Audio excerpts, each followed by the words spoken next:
And on May 1st, Trump's crypto company, World Liberty Financial, secured a $2 billion deal with an Emirati company with deep ties to the government. And only 11 days later, on May 12th, your department notified our committee that it would ignore. A senator walks into a hearing room armed with a laptop, a printed website screenshot, and the kind of confidence that only comes from believing you have a gotcha moment. Then she asks the Secretary of State if he would reject a Rolls-Royce from a foreign government.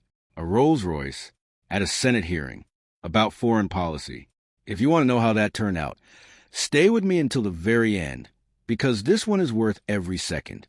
And while you are watching, hit that like button and subscribe, because we cover moments like this that you will not find anywhere else. Trump continues to arm the UAE. In fact, he just blew through Ranking Member Meek's congressional hold on over $1 billion in arms sales, ignoring this committee's longstanding role as an independent check on major arms sales. And we can have a policy debate here about the merits of continuing to arm the UAE or not, despite this genocide. I had that same conversation with Secretary Blinken. But actually, I want to talk about the events that led up to that decision.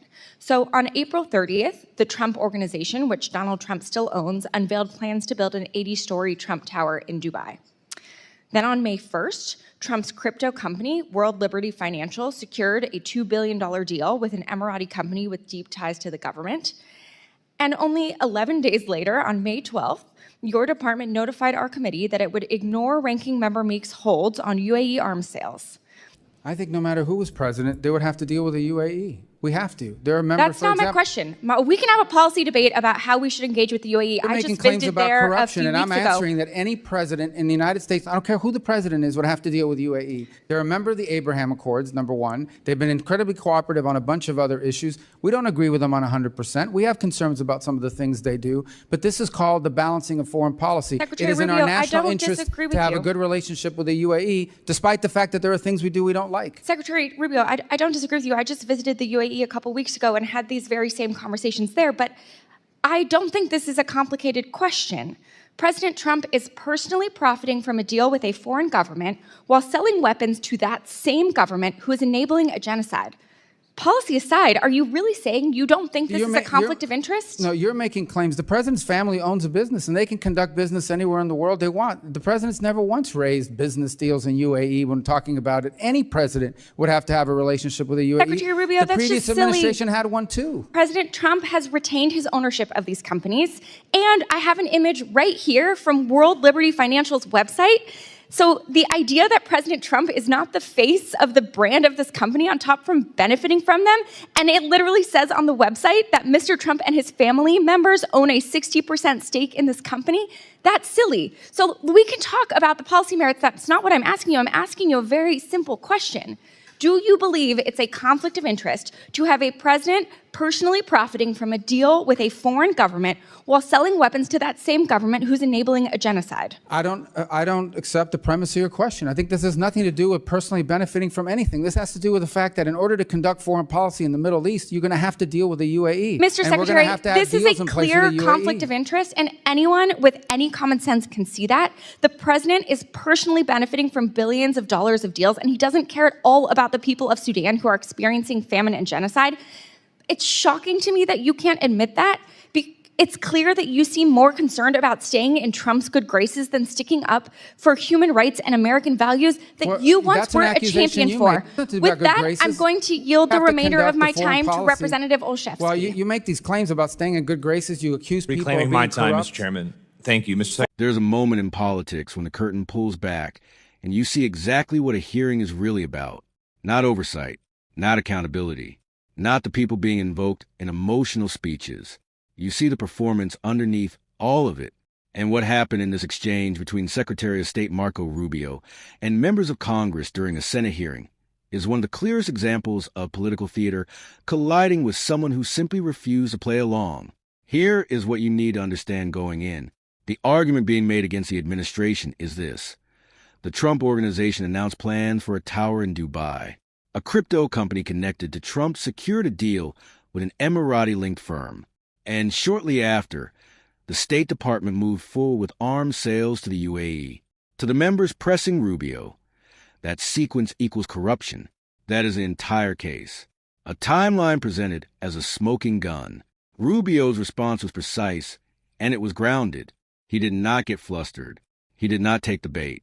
He simply pointed something that has been true for decades. The United Arab Emirates is a central player in Middle Eastern geopolitics.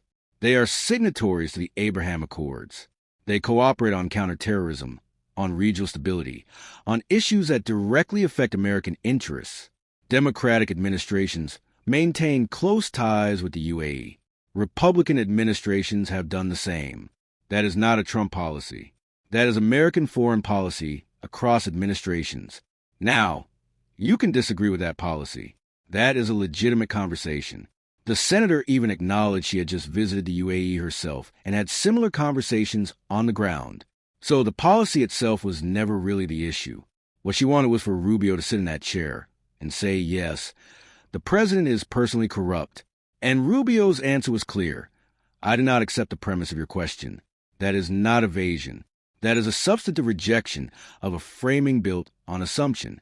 Because here is what the premise requires you to believe. That American arms sales to a major regional ally, a relationship that has existed for decades, suddenly became about personal enrichment the moment a Trump-affiliated business announced a project in that country. That is a significant leap, and it is one Rubio was not willing to validate. The hearing then shifted from policy to character. When the policy argument stalled, the criticism became personal. Rubio was accused of caring more about staying in someone's good graces than standing up for human rights.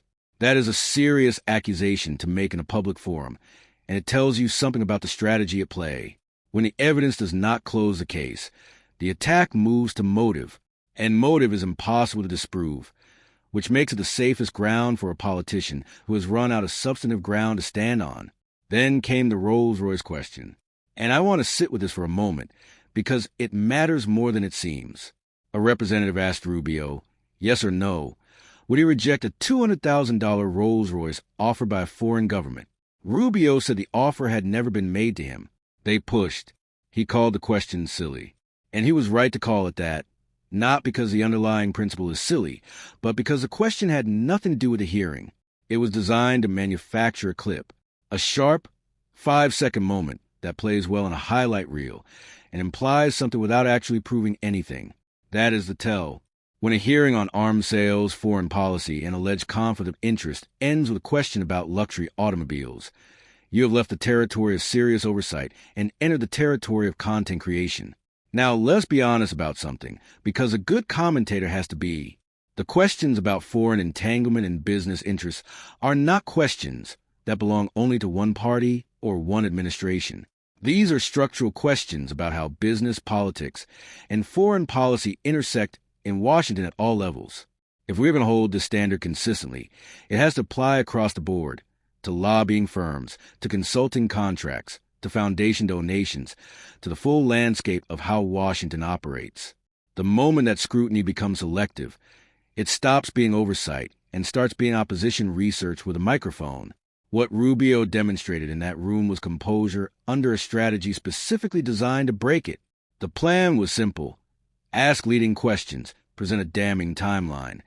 Get Rubio to either defend something indefensible or crack under pressure. He did neither. He stayed on the substance of foreign policy, acknowledged where disagreements exist, and refused to lend legitimacy to a framing that was built on insinuation rather than evidence. That is how you handle a political ambush. Not with anger, not with defensiveness, with clarity, with steadiness, and with the willingness to say directly, I disagree with your premise, and here's why. Whether you support this administration or not, whether you have concerns about foreign policy decisions or not, what you saw in that hearing was a seasoned diplomat who understood exactly what was happening and chose not to give it what it was looking for. The moment the Rolls-Royce question hit the air, the hearing was over in every meaningful sense. The rest was just clock management.